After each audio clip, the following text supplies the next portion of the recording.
pendant qu'il le fait, Emmanuel Macron ne semble pas se rendre compte que ce n'est pas de la surdité réelle dont Paul Biya souffre, mais d'une surdité tactique. Voilà donc Emmanuel Macron essayant de résumer 3 questions pour Paul Biya, et lui-même étant incapable d'en retenir la 3e. Ce qui amuse énormément Paul Biya, content du fonctionnement parfait de son stratagème. C'est ce qu'on appelle au Cameroun mettre quelqu'un dans la sauce. Il a mis quelqu'un dans la sauce. Alors, il a mis Emmanuel Macron dans la sauce en faisant croire à Emmanuel Macron que lui, il était dans le bruit. C'est aussi une autre expression qui tourne là-bas au Cameroun.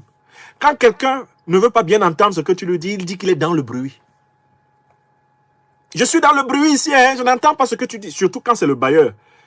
Alors, tu payes mon loyer quand...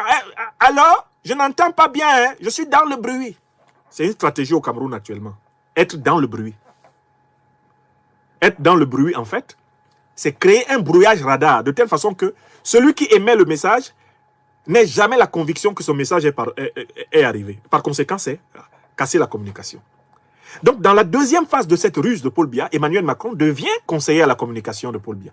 Alors que les conseillers à la communication de Paul Biya sont dans la salle, hein, et que si Paul Biya, conscient de ses problèmes de surdité, voulait éviter de ne pas comprendre les questions, il aurait demandé à son cabinet, il aurait demandé à l'un de ses conseillers de se tenir à côté de lui pour pouvoir lui reformuler les questions, lui répéter les questions. Paul Biya dispose du personnel qu'il faut pour cela. Il a exprès demandé à ses conseillers de s'éloigner. Je ne veux voir personne autour de moi. Je veux le mettre dans la sauce. Je n'entends pas. Quand on va poser des questions que je n'aime pas, je n'entends pas. C'est tout. Et que personne d'entre vous ne se rapproche pour traduire. Quand je n'ai pas entendu, je n'ai pas entendu. Voilà le plan. Emmanuel Macron va mettre du temps à comprendre que la surdité de Paul Biya était une surdité feinte.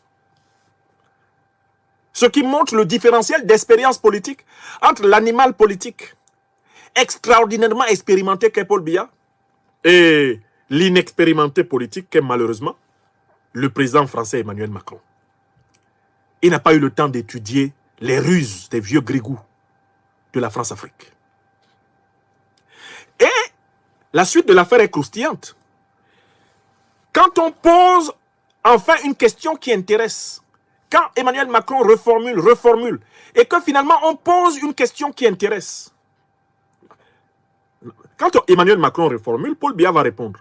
Mais vous allez voir que quand on lui pose une question qui l'intéresse, qui l'arrange, là il n'a plus besoin de traducteur, il entend direct. D'abord les questions qu'on lui pose.